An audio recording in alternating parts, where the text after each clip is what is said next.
I want to, Aditya provided a really thoughtful question that I want to, Mike, I'll pose it to you first.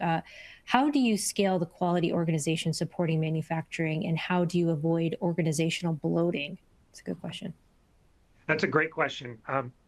Everything Steve just said, keep it in your mind, right? So I think that it's really important for quality to have a clear, I wrote some notes on this actually, clear understanding of what the roles and responsibilities are within the quality organization. It's really easy in a quality, as a former quality head, it's really easy to think about that within your own group, but you got to really, it's really, what is, in terms of company roles and response, where does quality fit within the company? Is the authority you think as head of quality, or the responsibilities that senior management agree with that, right?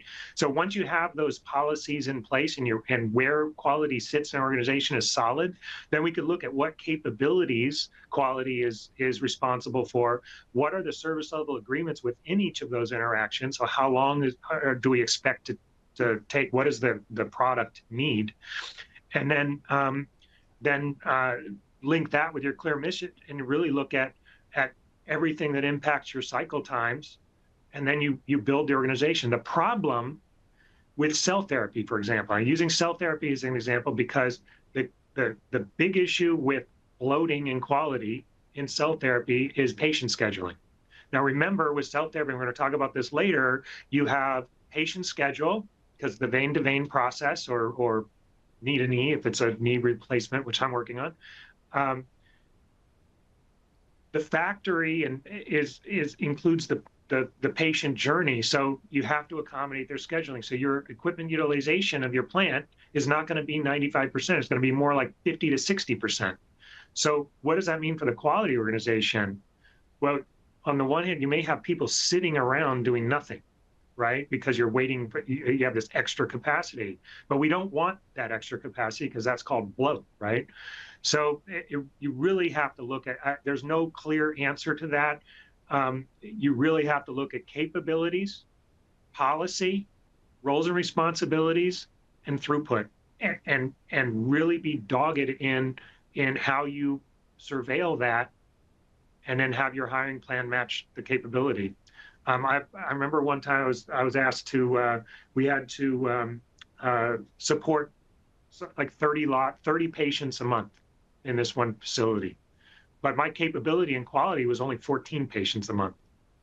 So we survived, but there were maybe 4 months out of the year where my QC group had no days off. That cannot be sustainable. So it's, it really, really is a tough nut to crack.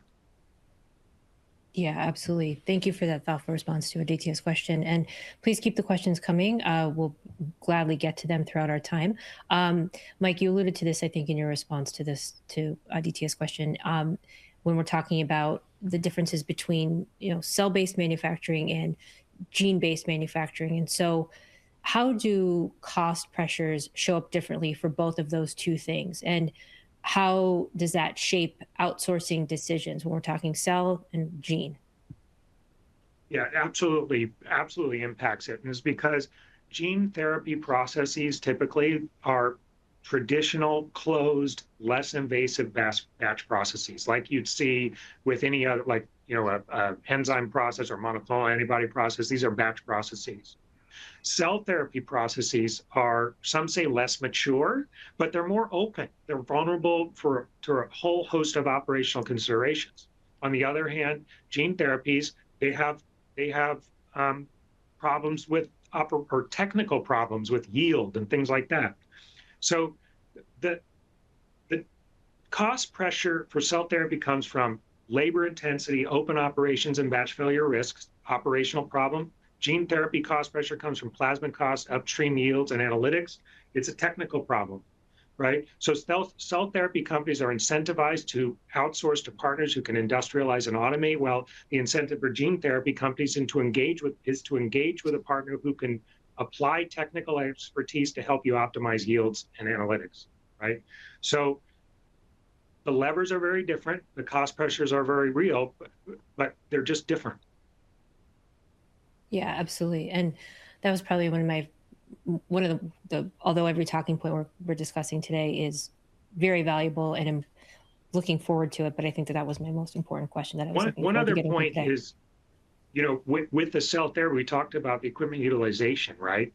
Um, this is, if I were to look at a CDMO for cell therapy, I would want to leverage multiple clients so that I don't have this extra cost of waiting around, right? I'm more likely to share a suite, but there's operational risk with that because of the cross contamination issues and things. So you really have to evaluate it. But I look at it more. The cost pressures hit me more on the cell therapy side, I think.